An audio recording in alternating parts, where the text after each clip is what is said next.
প্রথমে যে খবরে চোখ রাখবো, এসটিএফ এর জালে দুই জেএমবি জঙ্গি মুর্শিদাবাদ থেকে এই দুজনকে ধরা হয়েছে। ধৃত মসিবুর রহমান এবং রাহুল আমিন এরা অ্যাসিড বোমা তৈরিতে পারদর্শী এবং এই দুজন জেলবন্দি কওসারের সহযোগী ছিল এবং মূলত কওসারকে ছিনতাইয়েরই ছক ছিল এই দুজনের।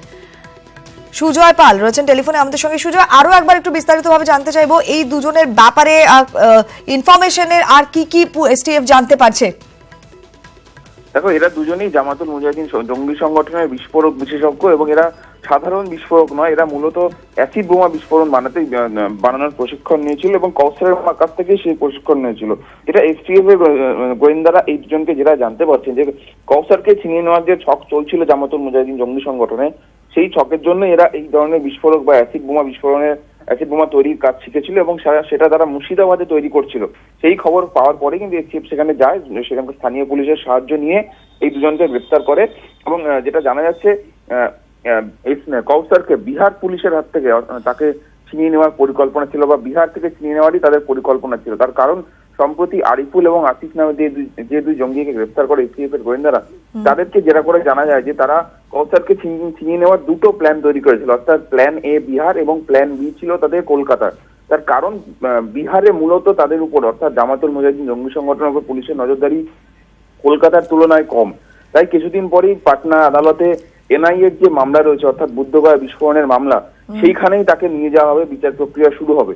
সেই সুযোগেই তাদের ছিনতাইয়ের পরিকল্পনা চলছিল এবং সেই পরিকল্পনা প্রায় যে বেশ খানিকটা এগিয়ে গিয়েছিল।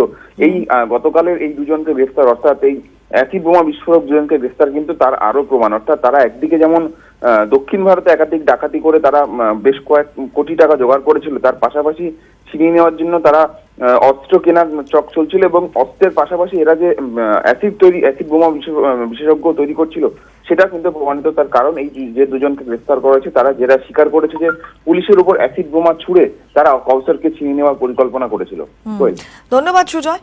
এবং এই দুজনের কাছ থেকে স্পষ্ট যে কওসারকে ছিনতাই করাই মূল লক্ষ্য ছিল এদের, এবং এমনটা অন্য দুই ধৃত যে জামাত জঙ্গি আরিফুল এবং আসিফ, তাদের কাছ থেকে জিজ্ঞাসাবাদেও এসটিএফ জানতে পেরেছে যে খাগড়ার বিস্ফোরণের অন্যতম চাই কওসার, তাকে বিহার থেকে এই ছিনতাইয়ের ছক ছিল জেএমবির এবং তার বদলে যদি প্রথম প্ল্যান কাজ না আসতো তার জন্য প্ল্যান বি অর্থাৎ কলকাতাও রেডি ছিল।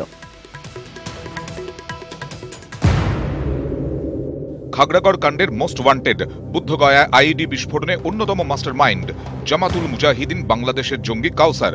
বুদ্ধগয়া বিস্ফোরণের পর তাকে গ্রেফতার করে এনআইএ, এখন সে প্রেসিডেন্সি জেলে বন্দী। এই কওসারকেই ছিনিয়ে নেওয়ার ছক কষেছিল জামাত জঙ্গিরা, তবে সেটা কলকাতা থেকে নয়। প্রথম টার্গেট ছিল বিহারের পাটনা, প্ল্যান বিতে ছিল কলকাতা। ধৃত জামাত জঙ্গি আরিফুল ও আসিফকে জেরা করে এমনই চাঞ্চল্যকর তথ্য জানতে পেরেছে কলকাতা পুলিশের এসটিএফ এর গোয়েন্দারা। বুদ্ধগয়া বিস্ফোরণ মামলার বিচার প্রক্রিয়া কিছুদিনের মধ্যেই পাটনা আদালতে শুরু হবে, তখন কলকাতা থেকে কওসারকে নিয়ে যাওয়া হবে বিহারে। সেই সুযোগেই তাকে ছিনিয়ে নেওয়ার ছক প্রায় চূড়ান্ত হয়ে গিয়েছিল। তাছাড়া খাগড়াগড় কাণ্ডের পর থেকেই বাংলায় গোয়েন্দাদের কড়া নজরদারি, বিহারে অপারেশন চালানোর ঝুঁকি তুলনায় কম। এর আগেও কওসারকে পুলিশের হাত থেকে ছিনিয়ে নিয়েছিল জঙ্গিরা, সেটা অবশ্য বাংলাদেশে। জামাতুল মুজাহিদিন বাংলাদেশকে ঢাকা নিষিদ্ধ জঙ্গি সংগঠন ঘোষণা করার পর সেদেশে পুলিশের জালে ধরা পড়ে কওসার, কিন্তু 2015 সালে ময়মনসিংহে প্রিজন ভ্যানে হামলা চালিয়ে পুলিশের হাত থেকে কওসারকে ছিনিয়ে নেয় জেএমবি জঙ্গিরা। ভারতে জামাতের সংগঠন বিস্তারের মূল দায়িত্ব ছিল এই কওসারের কাঁধে। সেই কওসারকে এনআইএ গ্রেফতার করে ফেলায় বড়সড় ধাক্কা খায় জেএমবি। এই পরিস্থিতিতে তারা ঠিক করে যেভাবেই হোক কওসারকে মুক্ত করতে হবে। মাস 6 আগে থেকে শুরু হয় কওসারকে ছিনতাইয়ের ছক কষা। প্রথমে দক্ষিণ ভারতে একাধিক জায়গায় ডাকাতি করে 1.5 কোটিরও বেশি টাকা জোগাড় করে জঙ্গিরা। বেশ কয়েকজনকে নিয়োগও করা হয়। অত্যাধুনিক অস্ত্র কেনার কথাবার্তাও চূড়ান্ত হয়ে গেছিল। বিহার থেকে ছিনতাইয়ের প্ল্যান কোনোভাবে ব্যর্থ হলে কলকাতায় যাতে তা করা যায়, সেই লক্ষ্যে এ শহরে লরির খালাসির কাজ শুরু করে অসমের বাসিন্দা আরিফুল। প্রেসিডেন্সি জেল যেখানে কওসার এখন বন্দী, সেখান থেকে ব্যাংশাল আদালত পর্যন্ত রুট ম্যাপও জোগাড় করে ফেলেছিল সে।